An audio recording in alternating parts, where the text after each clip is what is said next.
Hello friends, तो आइए हम लोग सोहर गीत सुनते हैं। अगर चैनल पर नए हैं तो सब्सक्राइब कीजिएगा और लाइक कमेंट्स जो भी हो कीजिएगा, क्योंकि आप लोगों के सपोर्ट से ही हम लोग आगे बढ़ेंगे। तो आप लोग अपना प्यार दुलार दीजिएगा। तो आइए हम लोग गीत सुनते हैं।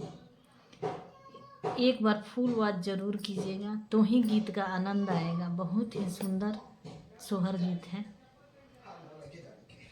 हमें ता जानी ले पिया हाटे गईले आवरू बाजारे गईले हो लाला नाऊ ता गईले बहिना के बोला वे ता देहिया जरिया गारी भइले हो लाला नाऊ ता गईले बहिना के बोला वे ता देहिया जरी अंगारी भइले हो।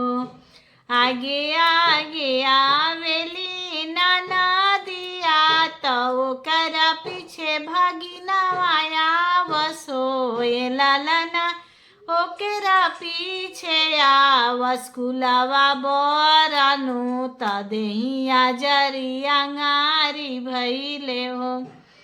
ऐलू तए ननद छे कैलू आवरू बहुत कैलू हो ननद बैठाना बाबा चौपरिया चौकठिया हमें नहेले देबहो ननद बैठाना बाबा चौपरिया चौकठिया हमें नहेले देबहो।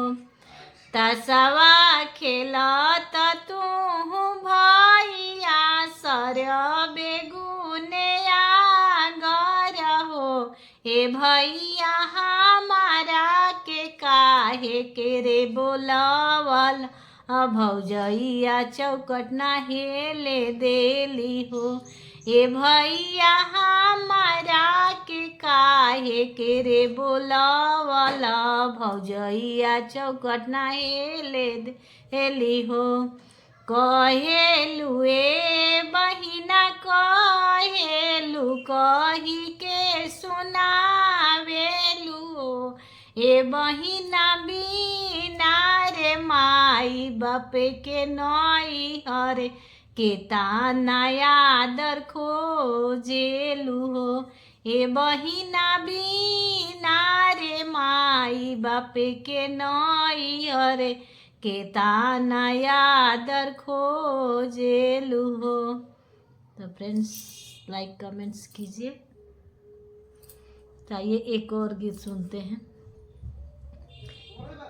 कृष्णा जी के आंगना कुइया भौजैया माथा मिसेली हो ललना छपर छपर करे के सियान नदिया ने गमांगेली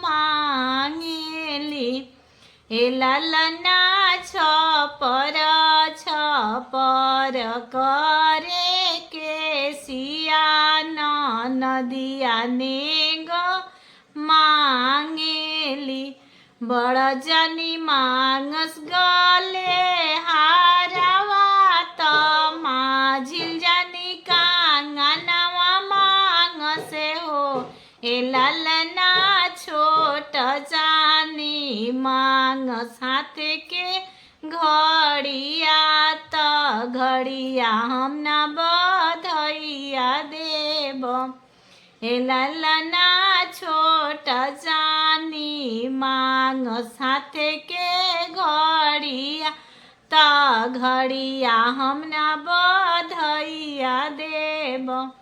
हटी जाना ननद हटी जाना हमारो नजर पर से हो ननद ही जी से बेला नरे चल इबारो तया पे ना घरे जइबू ननद ही जी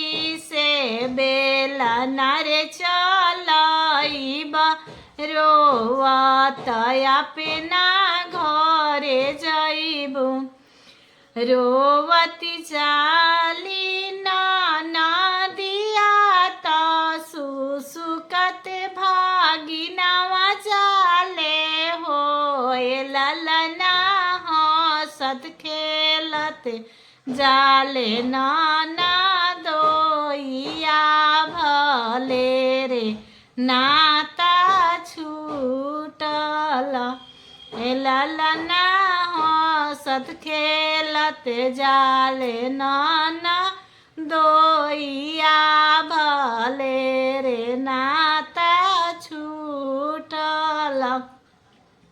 फ्रेंड्स, तो गीत अच्छा लगे तो सब्सक्राइब ज़रूर कीजिए। Thank you.